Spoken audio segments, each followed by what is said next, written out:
प्रयागराज में एक सेठ जी थे, सत्य घटना है, उनके कोई संतान नहीं थी, तो उन्होंने एक मंदिर बनवाया कुंज बिहारी लाल जी का। तो कुंज बिहारी जी को ही अपना बेटा मानते थे, कुंजो बेटा कहते थे। एक दिन गांव के सब लोगों ने कहा, बोले सेठ जी आपकी इतनी बड़ी संपत्ति है, आधार जाओगे तो इस संपत्ति को कौन संभालेगा, एक बालक गोद ले लीजिए। तो सेठ जी कहते क्यों, तुम्हारी संपत्ति कौन संभालेगा? बोले हमारे तो बालक हैं। बोले मेरा भी बेटा है कुंज बिहारी, ये संभालेगा सब। गांव के लोग सब हंसने लग गए, बोले ये कुंज बिहारी क्या संभालेंगे। एक वृद्ध बोला, अच्छा ठीक है, मान लिया कि पूरी संपत्ति कुंज बिहारी संभालेंगे, लेकिन आपकी मृत्यु हो जाएगी तो आपका अंतिम संस्कार कौन करेगा? सेठ जी बोले तुम्हारा कौन करेगा? बोले हमारा तो बेटा है। बोले मेरा संस्कार भी कुंज बिहारी करेंगे। गांव के लोग बोले इन सब बातों में कोई तत्व नहीं है, आप तो केवल बोल दो। बोले नहीं, बोल नहीं रहा हूँ, मेरे मन में विश्वास है वो करेगा, मेरा बालक है कुंज बिहारी।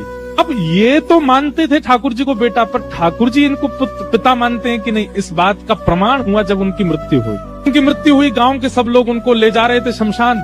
छोटे छोटे बालक, असंख्य बालक आकर के रोने लगे। सेठ जी चले गए, हमको दूध पिलाते थे, चांदी के गिलास में हमको दूध पिलाते थे, हमको टॉफी खिलाते थे, हमको इमली खिलाते थे। सब बालक रो रहे थे। गांव के लोग बोले अरे देखो सेठ जी के बालक नहीं थे ना, गांव के सब बालक, दूर दूर के गांव के बालकों से प्रेम कर, देखो कितने सारे बालक आ गए। सब में चर्चा हुई, बोले इनका संस्कार कौन करेगा। अभी एक बालक बहुत जोर जोर से रो रहा था, तो गांव के लोग बोले ये बहुत रो रहा है, ये बार बार सेठ जी का अंगूठा पकड़ करके कह रहा मुझे भोजन कौन कराएगा, मुझे कौन सुलाएगा, इसी से करवा दो। इस बालक को अग्नि दी और परिक्रमा करवा के अग्नि करवा दी। और अग्नि के बाद में नियम है, स्नान करना पड़ता है नदी में।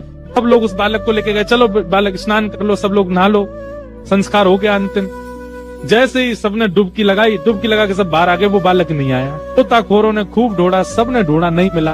अभी किसी के मन में आया, बोले वो कहते थे कुंज बिहारी संस्कार करेगा, दौड़ के चलो कुंज बिहारी के मंदिर में। दौड़ करके सब लोग गए तो क्या देखा, श्री कुंज बिहारी लाल खड़े हैं और उनके सर्वांगीण वस्त्र जो हैं उनसे यमुना जी का जल चुचा रहा है, मानो गोता लगा करके आए। सत्य घटना ठाकुर जी ने प्रस्तुत कर दिया कि वो उनको अपना पिता मानते हैं।